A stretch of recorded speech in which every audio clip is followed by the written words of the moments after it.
15 సంవత్సరాల అనుభవం ఆంధ్ర, తెలంగాణ, కర్ణాటక, తమిళనాడులో లక్షల మంది నమ్మకమైన కస్టమర్ల సంతోషాలకు నిలయమైన మీ నివాసానికి అందమైన చిరునామా. సో బాగా మెయింటైన్ చేస్తారు గణేష్ గారు బాడీ, అది జిమ్ అది బాగా హార్డ్ వర్క్ చేస్తారా? ఇవన్నీ ఎందుకు లేదన్న ఇంకా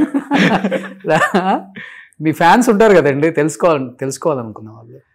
అన్న అంత ఫ్యాన్స్ గొడవ ఏం లేదు లేండి, ఏదో పార్టీలో తిరుగుతున్నాం, ఇష్టం, జగన్ అంటే ఇష్టం. టైం దొరుకుతుంది అసలు జిమ్కి వెళ్ళడానికి మీకు? వెళ్తాం, అప్పుడప్పుడు వెళ్తాం అన్న. అప్పుడప్పుడా? యాక్చువల్గా ఈసారి రాజా గెలిచుంటే మాత్రం స్పోర్ట్స్ని బాగా ఎంకరేజ్ చేయాలి అనుకుని ఒక దృఢ సంకల్పంతో ఉన్నానన్న. నా టైం బ్యాడ్, ఈసారి ఇలా జరగలేదు అంతే. స్పోర్ట్స్ని అయితే ఖచ్చితంగా ఎంకరేజ్ చేయాలి. అవును, చాలా మంది టాలెంట్ ఉన్న వాళ్ళందరూ, చాలా మంది టాలెంటెడ్ ఉన్న వాళ్ళందరూ కూడా వెనకబడిపోతున్నారు, వాళ్ళందరినీ బయటకు తీసుకుంటారు. అవును, మా రాజమండ్రి వరకు వస్తే చాలా మంది ఎథ్లీట్స్ ఉన్నారు, బాక్సర్స్ ఉన్నారు, క్రికెటర్స్ ఉన్నారు. సినిమాలు చూస్తుంటారా? అందరం చూస్తాం కదన్నా. మీరు ఎస్పెషల్లీ అంటే అక్కడ దొరకదు కదా మీకు టైము, హైదరాబాద్ వచ్చినప్పుడు. అన్న నేను చాలా సింపుల్ లైఫ్ లీడ్ చేస్తాను.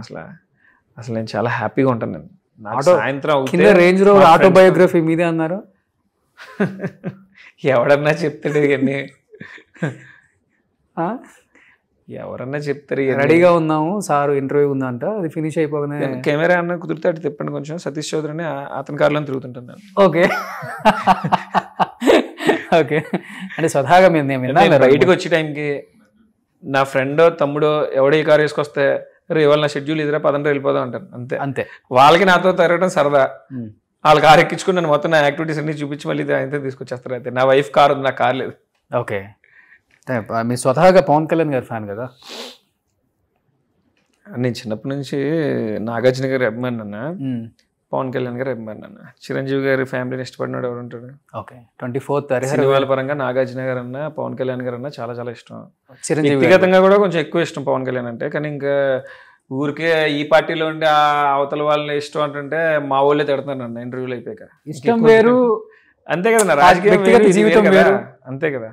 హరిహర వీరమల్లు 24 రిలీజ్ వెళ్దా? వెళ్తా అన్న, ఏం సినిమాయే కదా, వెళ్తాం, తప్పేంటి అన్న. ఇప్పుడు మా నాయకుడు బాలకృష్ణ గారి అభిమాని, మేము పవన్ కళ్యాణ్ గారి అభిమానులు. జగన్ గారు నిజంగానే బాలకృష్ణ గారు అభిమానే కదా, అందరికీ తెలిసిన విషయమే కదన్న అది. ఓకే ఓకే, జగమెరిగిన సత్యం. జగమెరిగిన సత్యం అంటే అందరూ చెప్తుంటే నేను నమ్మలేదు, మీరు ఆ పార్టీలో ఉన్న వ్యక్తి కాబట్టి మీరు చెప్తే నమ్మొచ్చు నేను ఇప్పుడు. సో ఇప్పుడే చూశాను అన్నగారు ఆమరణ నిరాహార దీక్ష, పేపర్ ఒక్కసారిగా సడన్ గా బ్రేకింగ్ న్యూస్. అది పేపర్ మిల్ యాజమాన్యం కార్మికులకు సంబంధించి చేసినటువంటి అగ్రిమెంట్ పరంగా ముందుకు వెళ్ళట్లేదు, వాళ్ళ జీతాలు పెంచట్లేదు అని చెప్పి రాజా వాళ్ళ తరపున ఇప్పుడు పోరాటం మొదలుపెట్టాడు, ఉద్యమం స్టార్ట్ చేశాడు. గతంలో కూడా పేపర్ మిల్ యూనియన్స్ అన్నీ కూడా నాన్నగారితో ఉండేవన్నా. తర్వాత మళ్ళీ అంత ఉద్యమాలు అంత పరిస్థితుల మధ్యలో రాలేదు. మళ్ళీ ఈ మధ్యన పేపర్ మిల్ యాజమాన్యంతో కార్మికులు ఇబ్బందులు పడుతున్నారని చెప్పి గమనించి రాజా ఇప్పుడు ఈ నిర్ణయం తీసుకోవడం జరిగింది. ఓకే, సో రాజా ఎలానో మిథున్ రెడ్డి గారు కూడా అలానే అన్న, అంటే కొన్ని సందర్భాల్లో మీరు చెప్పారు కాబట్టి మిథున్ గారు అరెస్ట్ బాధ అనిపించిందా కొంచెం? అంటే అది ప్రిపేర్ అయిపోయామన్నా, బాధ అనేది ఖచ్చితంగా ఉంటుంది, బాధ ఉండకుండా ఎందుకు ఉంటుందన్నా. కానీ ఇప్పుడు ఇంత బాధపడితే దీనికి ఇంత పరిష్కారం అని ఏమి ఉండదు కదా. ఖచ్చితంగా మనం బాధపడేది ఎంత ఉంటుందో దాన్ని తిప్పి కొట్టాలి అంటే మన ప్రయత్నాలు కూడా మొదలు పెట్టాలి, దానికి తగ్గట్టుగా అడుగులు వేయాలి. ఇతనన్న వ్యక్తిగతంగా అతని మనస్తత్వం ఎలాంటిదనంటే, మన కారు డ్రైవర్ వచ్చినా సరే కూర్చున్నోడు నుంచుని మాట్లాడతాడు. ఆయన భోజనం చేస్తుంటే డైనింగ్ టేబుల్ దగ్గర ఎంత చిన్నోడైనా ఎలాంటి వాడు వచ్చినా సరే ఫస్ట్ అతను కూడా భోజనం పెట్టి అతనితో పాటు భోజనం చేస్తాం అంతా మాట్లాడతాడు. ఓకే, అది మిథున్ రెడ్డి అంటే. నాకు అందుకే ఆయన అంటే కొంచెం బాగా ఇష్టం. ఇంకా ఆయన ప్రిపేర్ అయిపోయాడు ఎలక్షన్ ముందే. లోకేష్ గారు రోజు చెప్తున్నాడు కదా ఎలాగో రెడ్ బుక్లో ఉన్నాను ఎవరిని వదలనని. ఇంకా ప్రిపేర్ అయిపోయిన వాడిని ఏం చేస్తారన్న, భయపడుతున్న వాడిని ఏదైనా చేయాలి తప్ప మమ్మల్ని చేసుకుంటారా బాబు అని వదిలేసిన వాడిని ఏం చేస్తారు? అన్నిటికీ ప్రిపేర్ అయ్యి ఉన్నారు అయితే. 100% ప్రిపేర్ అయిపోయాం.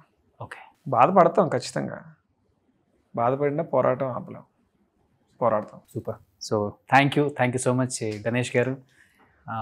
ఇంటర్వ్యూలు చాలా తక్కువగా ఇస్తారు, ఏది ఉన్నా కానీ చేతల రూపంలో చేసి చూపిద్దాం అనే టైప్ కాబట్టి డెఫినెట్గా పట్టి ఈసారి మీలో ఉన్న మనోభావాలు దెబ్బతీయకుండా ఎక్కడా కూడా సో వ్యక్తిగత జీవితం కన్నా కూడా ఇప్పుడు అందరూ చూస్తుంది కూడా ఆంధ్రప్రదేశ్ రాజకీయం. నాకు తెలిసినంత వరకు సౌత్ నార్త్ అందరూ కూడా ఆంధ్ర వైపు అలా చూశారనమాట మొన్న ఎలక్షన్స్ అప్పుడు కూడా. సో అది ఏం జరగబోతుంది, మళ్ళీ కూటమి అధికారంలోకి రాబోతుందా లేకపోతే వైసీపీ పుంజుకుంటుందా అనేది కూడా ఎవరికి తెలియని ఒక క్వశ్చన్ మార్క్. మీరు అన్నట్లుగానే మా వంతు మేము కృషి చేస్తాము, తిప్పి కొడతాం అంటున్నారు కాబట్టి చూద్దాం. ఇంకా చాలా ఉంది కాబట్టి 4 సంవత్సరాల టైం ఉంది. Wait and see. So wish you good luck. Thank you so much. Suman టీవీలో మీ పర్సనల్ అండ్ బిజినెస్ ప్రమోషన్స్ కోసం కింది నెంబర్కి కాంటాక్ట్ చేయండి.